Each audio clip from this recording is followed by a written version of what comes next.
आज हम सनत चक्रवर्ती की कथा देखेंगे। बने रहिए इस वीडियो के अंत तक। कुरु देश के गजपुर नगर में सनत कुमार राज्य करते थे। उन्होंने सर्व राजा रजवाड़ों को वश करके चक्रवर्ती पद प्राप्त किया था। वे बहुत रूपवान थे, यानी कि हैंडसम थे। ऐसा कह सकते कि उस वक्त उनके जैसा सुंदर रूप लगभग पृथ्वी पर किसी का भी नहीं था। वे उस समय के मिस वर्ल्ड नहीं, मिस्टर वर्ल्ड थे। एक बार देवलोक में इंद्र महाराजा ने देवों की सभा में सनत कुमार के रूप की बहुत प्रशंसा की। इंद्र महाराजा की वाणी सुनकर दो देवों को शंका हुई। खेद पाकर दोनों देव सनत चक्रवर्ती के रूप की परीक्षा करने मनुष्य का वेश धारण कर सनत कुमार के पास उनके महल में पधारे। उस समय सनत कुमार नहाने बैठे थे। उनका रूप देखकर दोनों देव हर्षित हुए। सचमुच जगत में किसी का भी नहीं हो ऐसा रूप है इनका। ये सोचकर देवों ने सनत कुमार से कहा कि हम आपका रूप देखने के लिए बड़ी दूर से आए हैं। वाकई परमात्मा ने आपको अद्भुत रूप दिया है। ऐसा कहकर दोनों देवों ने सनत चक्रवर्ती के रूप की खूब प्रशंसा की।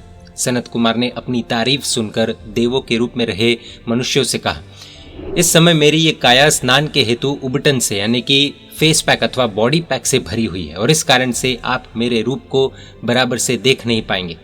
मैं नहाने के बाद पोशाक यानी कि कपड़े और अलंकार यानी कि ज्वेलरी पहनकर जब राजसभा में बैठूंगा तब आप मेरा रूप देखिएगा और आनंद लीजिएगा। अगर आपको सही मायने में मेरा सुंदर रूप देखना हो तो राज्यसभा में अवश्य पधारना। राज्यसभा की तैयारी हुई। सनत कुमार आभूषण वगैरह से सच धज कर आए और दोनों देव भी मनुष्य के वेश में सनत कुमार का रूप निहारने पधारे। लेकिन एक बहुत ही आश्चर्यचकित कर देने वाली घटना वहां पर घटी। देवों को जब सनत कुमार स्नान करने बैठे थे उस समय का सुंदर रूप तो अब यहाँ पर नहीं दिखा, लेकिन उनकी काया रोगों से भरी हुई दिखाई दी। देवों ने सनत कुमार को कहा कि महाराज, आपकी काया यानी कि शरीर सुंदर और रूपवान नहीं लग रही है, बल्कि आपकी काया तो रोगों से भरी हुई दिख रही है। सनत चक्रवर्ती को मानसिक ठेस पहुंची, बहुत बुरा लगा। लेकिन उसने देव के रूप में रहे मनुष्य से पूछा कि मेरे रूप में क्या कमी है, मैं कहाँ रोगी हूँ। देवों ने सनत चक्रवर्ती को असलियत बताते हुए कहा, हे चक्रवर्ती, एक नहीं बल्कि 16 रोगों से आपकी काया भरी हुई है। यह एक चीज समझने जैसी है कि जिसे अपने रूप पर गर्व होता है, घमंड होता है, वो कभी भी ये मानने को तैयार नहीं होता कि वो बदरूप या कुरूप है, क्योंकि उसे विश्वास ही नहीं होता। सनत चक्रवर्ती ने यह सुनकर क्रोधित होते हुए अभिमान पूर्वक कहा, आप पिछड़ी बुद्धि के व्यक्ति हैं, इसलिए आपको सब गलत ही नजर आ रहा है।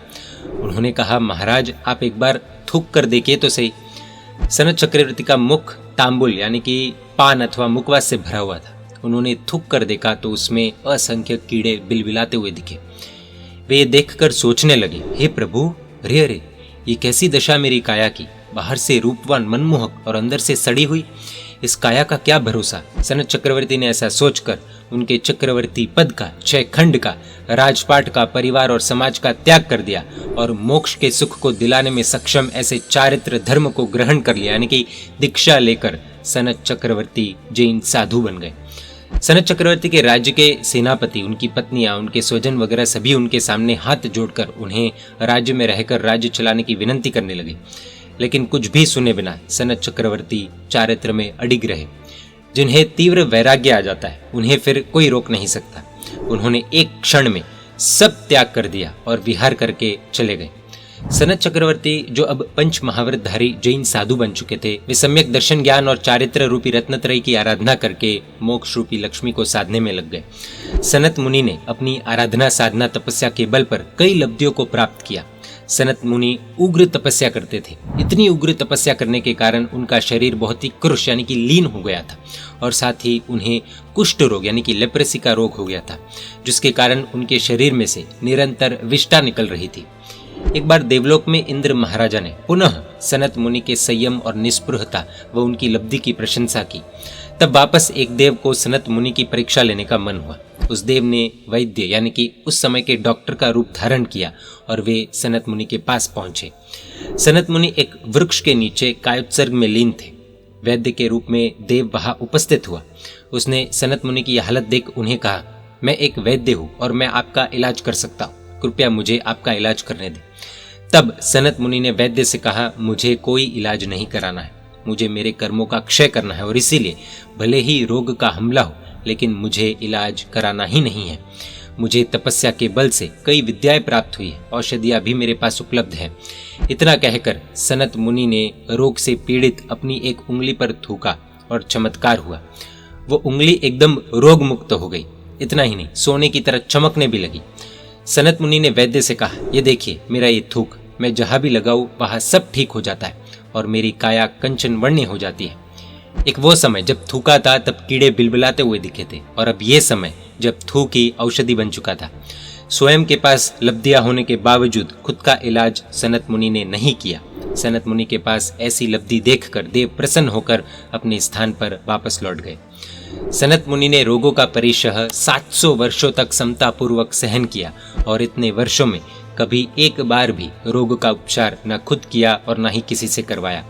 रत्नत्रय की आराधना करते हुए सनत मुनि आयुष्य समाप्त होने पर तीसरे देवलोक में देव के रूप में उत्पन्न हुए, और वहां से दूसरा भव करके वे सिद्धशिला पर आरूढ़ हो जाएंगे, यानी कि मोक्ष में जाएंगे।